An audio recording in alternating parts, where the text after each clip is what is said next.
ট্রাইব্যুনালে যে মামলাটি রায় ঘোষিত হলো, রায় ঘটনাটি হচ্ছে বোয়ালমারী থানাধীন পরামর্শদ্দি গ্রামে এই মামলার বাদী উনি যেটা বলে যে ওনার ভিকটিম, ওনার মেয়ে, তাকে চিকিৎসা করার জন্যে ওই একই গ্রামের আসামি হানিফ শেখ, যিনি কবিরাজ হিসাবে এইসব চিকিৎসা করে থাকেন, তো তাকে ওই ভিকটিমকে চিকিৎসার জন্য নিলে এই আসামি হানিফ শেখ, এই কবিরাজ, এই ভিকটিমের চিকিৎসার কথা বলে, তার নাভিতে গ্লাস লাগানোর কথা বলে এবং বিভিন্নভাবে একটি ঘরের মধ্যে নিয়ে তাকে পুরোপুরি যৌন নিপীড়ন করে।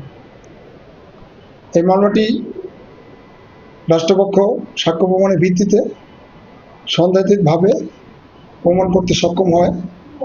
ফরিদপুর জেলার নারী ও শিশু নির্যাতন দমন ট্রাইব্যুনালের বিজ্ঞ বিচারক জেলা ও দায়রা জজ জনাব শামীমা পারভীনের ট্রাইব্যুনাল আজকে এই আসামি তথাকথিত কবিরাজ হানিফ শেখকে দোষী সাব্যস্ত করে সর্বোচ্চ, এই আইনের সর্বোচ্চ সাজা 10 বছরের সশ্রম কারাদণ্ড এবং 20,000 টাকা অর্থদণ্ডের আদেশ দিয়েছেন। 20,000 টাকা অনাদায়ে আরও 6 মাসের কারাদণ্ডের আদেশ দিয়েছেন।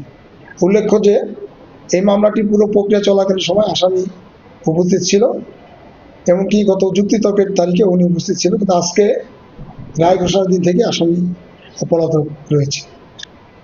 রাষ্ট্রপক্ষ এই রায়ে সন্তোষ প্রকাশ করছে এবং রাষ্ট্রপক্ষ মনে করে যে ট্রাইব্যুনালের এই ধরনের রায়ের মধ্য দিয়ে এই যে সামাজিক যে বাত ব্যথা, প্যারালাইসিস কিংবা আর্থ্রাইটিস, আধুনিক প্রযুক্তি ও অভিজ্ঞ বিশেষজ্ঞদের সমন্বিত চিকিৎসার নির্ভরযোগ্য নাম ডিপিআরসি। সম্পর্কের বিনষ্ট, সামাজিক যে নিরাপত্তা, শিশুদের, শিশু ভিকটিম, নারীদের যে নিরাপত্তা বিঘ্ন ঘটছে, এই সমাজে এইসব এই দুষ্কৃতিকারী এই ধরনের যৌন নিপীড়নকারীদের হাত থেকে সমাজ অনেকাংশে রেহাই পাবে।